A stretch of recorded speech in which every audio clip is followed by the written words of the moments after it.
Hello, and welcome to GTAwesome's inaugural review of Eidos Interactive's Batman: Arkham Asylum. I'm not sure you're ready for this. No, but go ahead. While Arkham Asylum isn't exactly a new game, it still represents one of the best third-person action-adventure games we've played and the perfect victim to sharpen our skills on. But first, a little background. Batman: Arkham Asylum was developed by Rocksteady Studios and released by Eidos Interactive and Warner Bros. For the PS3 and Xbox consoles, in addition to a Windows port on August 25, 2009. The story was created primarily by Paul Dini of previous DC and Dark Knight fame from Batman the Animated Series, and a litany of other written works surrounding our hero in question, so he has some pretty serious chops on the topic of Gotham's beloved Bat. The premise of Arkham Asylum is woven around none other than our favorite anti-hero, the Joker. Arkham Asylum serves as a concrete bin of loonies to the resident scumbags that mirror Batman's resume of evil party pooping. Without dropping any spoilers on this less than new 2.5-year-old game, the story unfolds into a scenario that has the Dark Knight revisiting those infamous personalities in what shapes up to be the worst night of his life. Arkham Asylum definitely offers some unique gameplay elements that all contribute to how immersed the player feels. The controls are fairly simple to map out, but work to give the player access to a large library of abilities and gadgets, Hail Mary plays, and interactive options. Detective mode is probably one of the most innovative functions and allows Batman to view his surroundings with a level of heightened awareness. The overall environment, while beautiful, is often pretty dark and menacing. Aside from highlighting objectives, offering strategic options on how to approach in-game situations, and interacting with the story, Detective Mode also serves to brighten things up a little. To be fair, due to its high utility and story support, we spent a lot of time in Detective Mode. Some might argue a little too much time, in fact. Progression makes sense in the game. Experience is gained for everything from picking up hidden Riddler trophies to finding new and interesting ways to crush your enemies. As experience is gained, new abilities and upgrades become available with range from direct combat improvements and combos to gadget tweaks and additions to stage complex strategies for clearing an entire area of psycho thugs.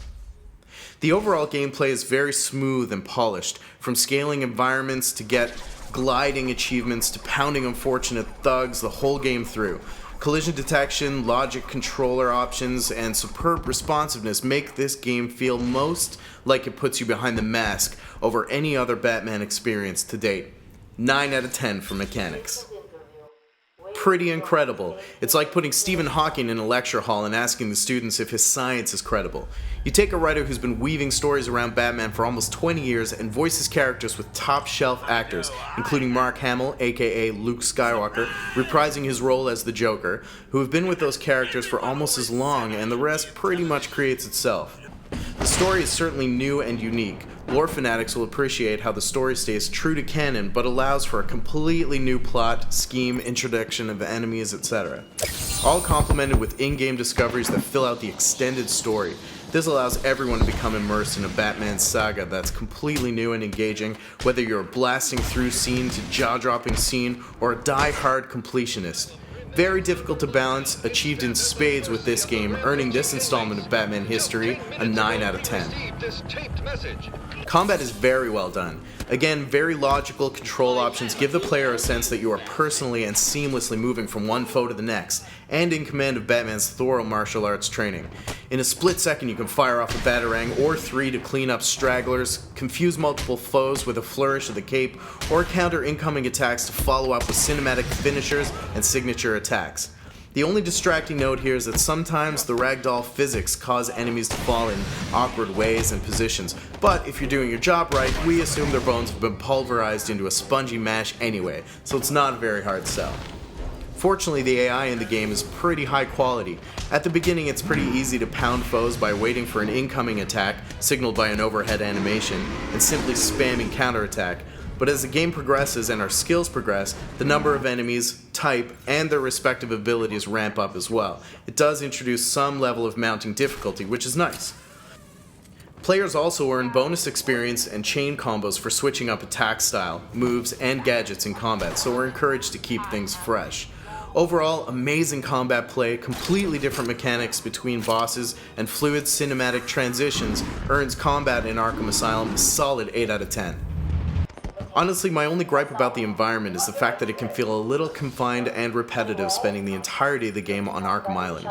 To be fair, the overall environment is pretty huge and non-linear, which lends it a little more of a larger playground feel. Travel isn't bad, given that you can do a lot of gliding if you get the right vantage point, but it can be annoying having to travel through previously cleared areas by hoofing it through the same buildings and corridors to travel through story objectives. Beyond that, the architecture, flexibility of the environments to change with the story, level of danger, surroundings, and layout are well done for an island. What the game may lack in sandboxiness, it more than makes up for in stunning visuals. Traveling around the island and taking in the scenery, surveying potential points to strike from, and plotting out your approach delivers eye candy from start to finish. It was the only place we could really stay out of detective mode and just thump punks and psychos. A distantly thriving Gotham City is always visible across the water as a constant reminder of why Batman does what he does. Objectives and enemies are well integrated with the environments, so surprise attacks are, well, surprising, and mobs aren't highlighted with some cheesy animation. For stunning appeal and looks, Arkham scores very high, with the only challenge coming from the somewhat repetitive nature of the travel and recycled locations later in the game. Boom! 7 out of 10. The casual gamer will enjoy Batman Arkham Asylum, mainly for the level of ease you can relearn the controls after periods of not playing. We leave some time between the review and playing again to see how quickly we can pick it up. The logic behind the controls and the reasonable complexity help out a lot, but it's worth mentioning that you may have to reread your abilities to gain a refresher on what you've improved, etc. Coming back into the game after a few days not playing wasn't a huge shock. We died a bunch of times and fumbled for a bit, but within the first 30 minutes of play we were back on top and handing thugs their own asses again, earning Arkham a high Weekend Warrior score of 4 out of 5. Go ahead and keep your significant other around for a little longer. With an overall score of 8.5 and a Weekend Warrior score of 4 out of 5, we feel this game is a definite buy.